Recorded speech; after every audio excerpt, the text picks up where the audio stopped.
Today we are with Jay at Rugged Flannel. Jay, tell us your story. How did you get involved in coming to market like this? So I started when I got laid off my job, and well, the concept was a few years before that, but I really started working on this after I got laid off my job. And I mean, I'm a graphic designer, so I do all these designs, and I just wanted to apply my talent. And my uncle just kind of helped me along the way and just guided me and just kind of gave me the idea. And then I just worked hard, and and now we're here. Perfect. I'm sorry about the layoff, man.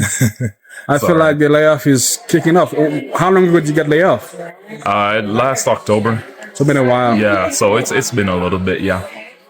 And how did you come with the idea? So you were a graphic designer by background. Yeah. And how did you decide to make t-shirt instead of something else? So it's not necessarily t-shirts. We do flannels and other things as well. We have a lot more products coming, but the decision came from just kind of my uncle giving me ideas, and he was like, hey, you can do this, because he has a dog supplement business, and he's like, hey, why don't you think about coming up with your own business? And then I just had the concept of, why not do flannels? Why not do some t-shirts with it? And so we're going to do hoodies and other stuff. And yeah, we just kind of talked about it, and then the ideas just flow. As an artist, that's kind of how it works. Somebody mentions an idea, and then I just, go forward with it. Yeah. Perfect. And how long have you been so you've been coming to market for about 6 months now then?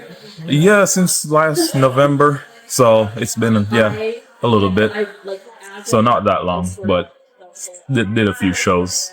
And how do you find your market usually? Online, a lot of Facebook groups, and just getting to know other vendors as well. And ask them, hey, what shows did you go to? What shows did you do well at? And then kind of talk back and forth, maybe connect with the people who are hosting these events, and and then work it out from there, and then decide if it's worth coming to these shows or not. Have you ever get scammed by one of those vendors? Because I know there's a lot of scam on Facebook. There are a lot of scams. So my uncle, actually, because he's been doing these shows for a lot of years.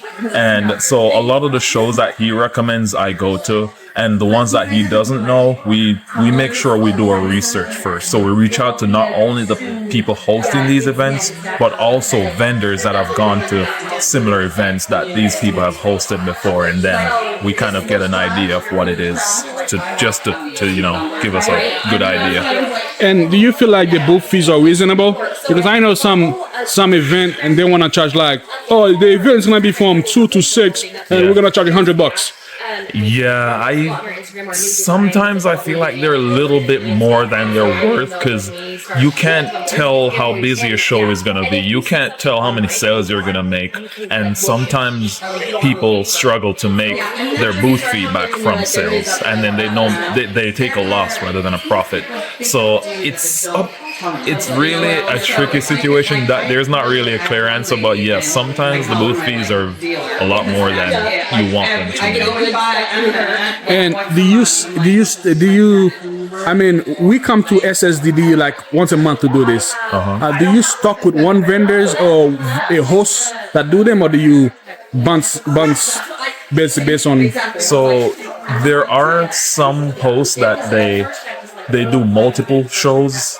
I do the shows, and then I kind of gauge whether I want to do them again or not. So it's after the show ends, I kind of see, okay, how much did I make? How well did the show do? Does it have potential to be better next time? And I kind of judge it based on that information. And so it's not necessarily that I stick to a specific vendor or a specific market. It's just kind of a way to get my name out there as well. So I like to do a lot of different shows and kind of stick with the same ones if they work out to be good. Perfect. Yeah. I mean, speaking about a show, one of the things that I struggle with is knowing how much inventory to bring. Because you might go to a show, like you say, you might barely make the booth fees. And you might go to a show, you might run out of product. Yeah. How do you gauge on when to bring, how much to bring? I would say it depends. I mean, The best thing is, the number one thing is, do your research before you come to these shows, because that will kind of give you an idea of, okay, how busy might it be? Even though it won't be an exact number, it gives you an idea how much you want to bring. So I'd say bring not just enough, but a little bit more than enough than you need. Not necessarily your whole inventory, depending on what you're selling to, but just enough to where you have a little bit extra in case it goes a lot better than you expect it to be. That's good. And what is your product price range? Price range. So let's see. The lowest, $22 for a beanie, and my flannels are the highest price, which are at $48. I do a big discount on them because I'm trying to get my name out there, and I like people to feel more comfortable spending, knowing that they're not overspending, but also knowing they're getting good quality stuff for a good price. One thing that irritates me when I come to a market like this is when potential buyer trying to jip me, I was like, dude, this is homemade. If you want cheap stuff, go to Temu, man.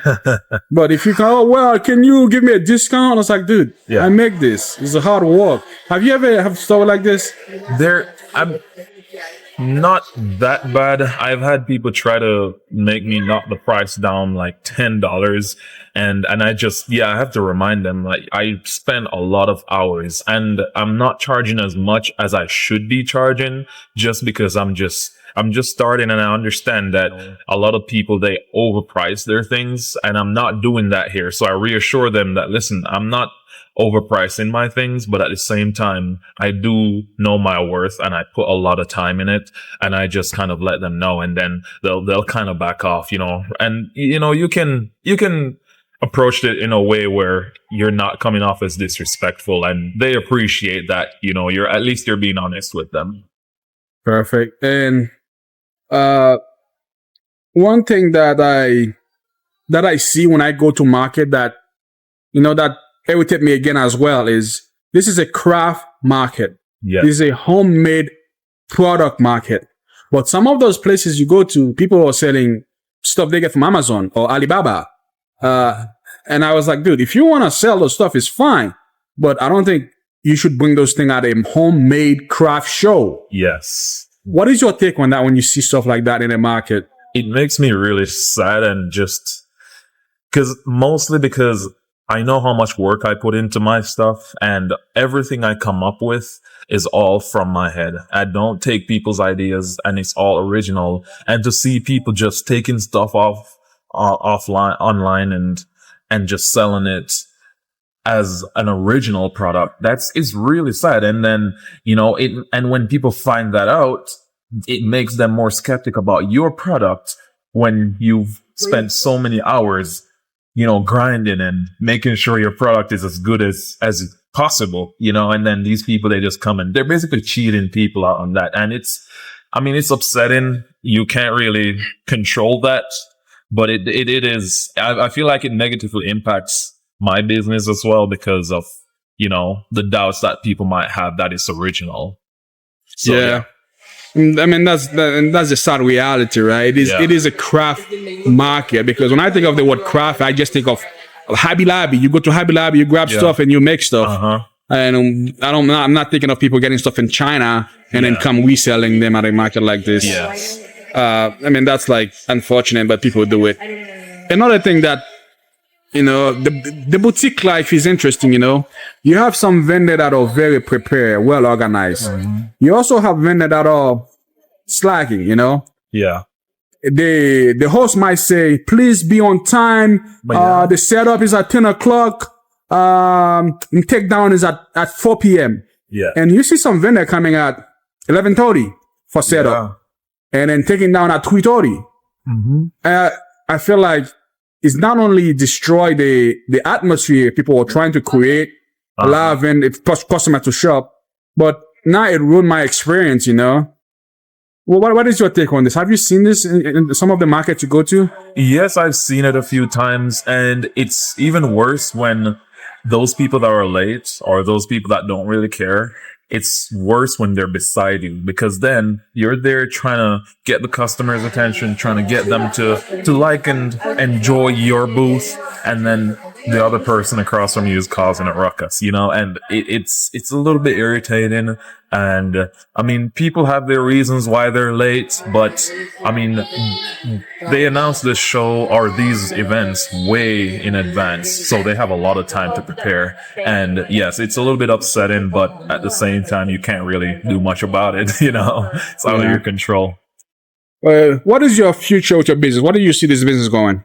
I do see it growing a lot. I mean, I want it to grow to a point where I can employ people, but at the same time, not have a big team, because I don't want to go corporate. I don't want it to be where it's filled with marketing and just bugging people all the time saying, hey, buy this, and to where we cheap out, basically. I don't want it to get to that stage. I want it to get to a point where you hear Rugged Flannel, you know who that is, and you know it's quality. And I want it to grow to where I make a big enough profit to take care of my family and have some to help others, because I have a big family and still keep that quality at the same time. So that's really the goal, is quality, and also, just to be out there to let people know.